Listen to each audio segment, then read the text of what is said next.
কত হাজার হাজার চাকরি প্রার্থী কত দিন রাত এক করে দিয়েছে, কত মাথার ঘাম পায়ে ফেলেছে, কত দিন প্রচেষ্টা করেছে এই চাকরিটার জন্য। সরকার কিভাবে সাধারণ মানুষকে ঠকিয়ে 5 থেকে 7 হাজার কোটি টাকা লাভ করে নিয়েছে এই কয়েকদিনের মধ্যে, আর 37 লক্ষ টাকা কিভাবে লস হয়েছে সরকারি কর্মীদের, সেটা আপনাদেরকে দেখাতে চলেছে দর্শক। আপনারা জানেন যে কোর্ট কেস আর এই যে নিয়োগের যে থেমে থাকা, এইগুলো পশ্চিমবঙ্গে আকছার ঘটছে। আর এতে লস কাদের হয়, লাভ কাদের হয়?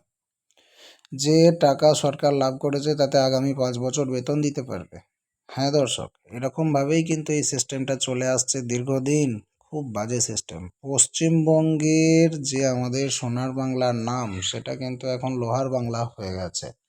একেবারে খারাপ পরিস্থিতি। প্রত্যেকটা নিয়োগের ক্ষেত্রে একটা করে দুর্নীতির খবর, প্রত্যেকটা নিয়োগের ক্ষেত্রে একটা দুটো করে কেসের খবর, প্রত্যেকটা নিয়োগের ক্ষেত্রে একটা করে প্রশ্ন ফাঁসের খবর। এরকম করে করে নিয়োগগুলো পিছোচ্ছে। যারা যোগ্য চাকরি প্রার্থী তারা ডিপ্রেশনে চলে যাচ্ছে, তাদের অবস্থা খারাপ হয়ে যাচ্ছে। কিছু কিছু মানুষ তো আবার উপরেও চলে যাচ্ছেন, ধৈর্য না রাখতে পেরে ডিপ্রেশনে গিয়ে আত্মহত্যা করছেন। খুবই খারাপ পরিস্থিতি। আপনাদেরকে দেখাবো সরকার কিভাবে আমাদের ঠকাচ্ছেন। বাংলা নিউজ লাইভে একটা প্রতিবেদন ছাড়া হয়েছে, 7 বছর পর শিক্ষক পদের চাকরি, সরকারের লাভ 5,000 কোটি আর 37 লক্ষ টাকা লস প্রত্যেকটা হবু শিক্ষকের। এক একজনের 37 লক্ষ টাকা লস। দীর্ঘ প্রতীক্ষার পর অবশেষে উচ্চ প্রাথমিকে শিক্ষক নিয়োগ মামলার রায় দেওয়া হয়েছে। বুধবার বিচারপতি তপব্রত চক্রবর্তী এবং বিচারপতি পার্থ সারথী চট্টোপাধ্যায়ের ডিভিশন বেঞ্চ এই মামলার নিয়োগে অবশেষে ছাড়পত্র দিয়েছে। নিয়োগের সবুজ সংকেত আসতেই মুখ খুললেন এসএসসির চেয়ারম্যান সিদ্ধার্থ মজুমদার। এই রায়ে আমরা খুশি, এই বলে তিনি মন্তব্য করলেন মুখ খুলেই। মেধা তালিকা থেকে বাদ 1,463 যুক্ত করে নতুন মেধা তালিকা প্রকাশের নির্দেশ দেওয়া হয়েছে। 4 সপ্তাহের মধ্যে প্রয়োজনীয় কাউন্সেলিং করে সুপারিশপত্র দেবে এসএসসি, এমনই নির্দেশ দিয়েছে কলকাতা হাইকোর্ট। কলকাতা হাইকোর্টের নির্দেশে চাকরি পেতে চলেছেন 14,000 আপার প্রাইমারি চাকরি প্রার্থী। যদি এই মামলা মকদ্দমা আদালতের চক্কর কাটতে কাটতে ওদের চাকরি জীবন থেকে চলে গেছে মোটামুটি 7-7টা বছর, এই মামলা মকদ্দমার ঝামেলায় পড়ে 7-7টা বছর চলে গেছে তাদের জীবন থেকে। ফলে মোটামুটি হিসাব করে দেখা যাচ্ছে এক একজন যোগ্য প্রার্থী বেতন হারালেন ন্যূনতম 37,80,000 টাকা। মোটামুটি 38 লক্ষ টাকা এক একজনের হারিয়ে গেল, তার সঙ্গে 7-7টা বছর হারিয়ে গেল। অর্থাৎ সেক্ষেত্রে দেখতে গেলে সরকারের বেতন বেঁচে গেল 5,000 কোটি টাকা। এই 7 বছর বেতন দিতে পারবেন এই 5,000 কোটি টাকায় সরকার।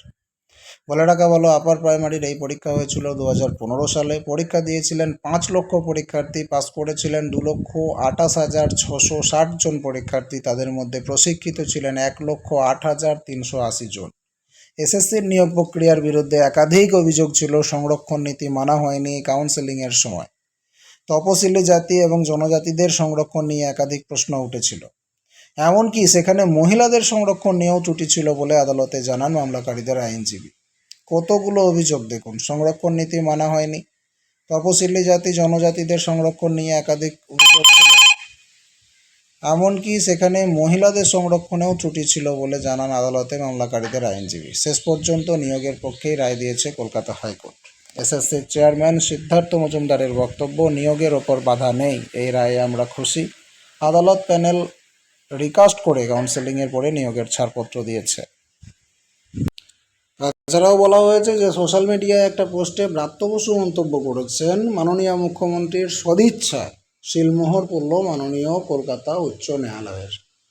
আপার প্রাইমারি বিদ্যালয়গুলোতে 14,000-এরও বেশি শূন্যপদে শিক্ষক নিয়োগের জটিলতা কেটে গেল। সম্পূর্ণ স্বচ্ছতার সঙ্গে পশ্চিমবঙ্গ কেন্দ্রীয় স্কুল সার্ভিস কমিশন অত্যন্ত দ্রুততার সঙ্গে এই নিয়োগ প্রক্রিয়া সম্পূর্ণ করতে চলেছে। আশা করি দুর্গাপুজোর আগেই হাসি ফুটবে কর্মপ্রার্থীদের মুখে, হাতির মাথা ফুটবে। দুর্গাপুজোর আগে নিয়োগ করতে পারবে পশ্চিমবঙ্গ সরকার? মনে হয় না। অবশ্যই কমেন্ট সেকশনে জানাবেন আপনার কি মনে হয়। অন্যদিকে মামলাকারীর আইনজীবী ফিরদৌস তামিম বলেন, মেধা তালিকা তৈরিতে এসএসসি যে ঠিক কাজ করেনি, আদালতের রায়ে সেটা স্পষ্ট। শুধুমাত্র এটা নয় দর্শক বন্ধুরা, আপনাদেরকে মনে করিয়ে দেবো মাদ্রাসা সার্ভিস কমিশনের চিঠি আসছে 14 বছর পর। 14 বছর আগে কারো কারো 2টো ধাপের পরীক্ষা হয়েছিল, কারো কারো একটা ধাপের পরীক্ষা হয়েছিল। এতদিন পর আপডেট নেওয়া হচ্ছে। নাম, ফোন নাম্বার, ইমেল আইডি, আধার নাম্বার এই সমস্ত দিয়ে আপডেট করুন, চাকরির প্রসেস চলছে।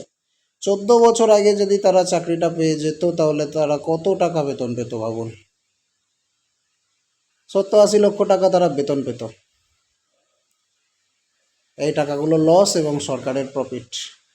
কি বলবেন এসব নিয়ে? আপনার মতামত কমেন্ট করে জানান। পরবর্তী আপডেট পেতে নজর রাখুন স্মার্ট দুনিয়ায়।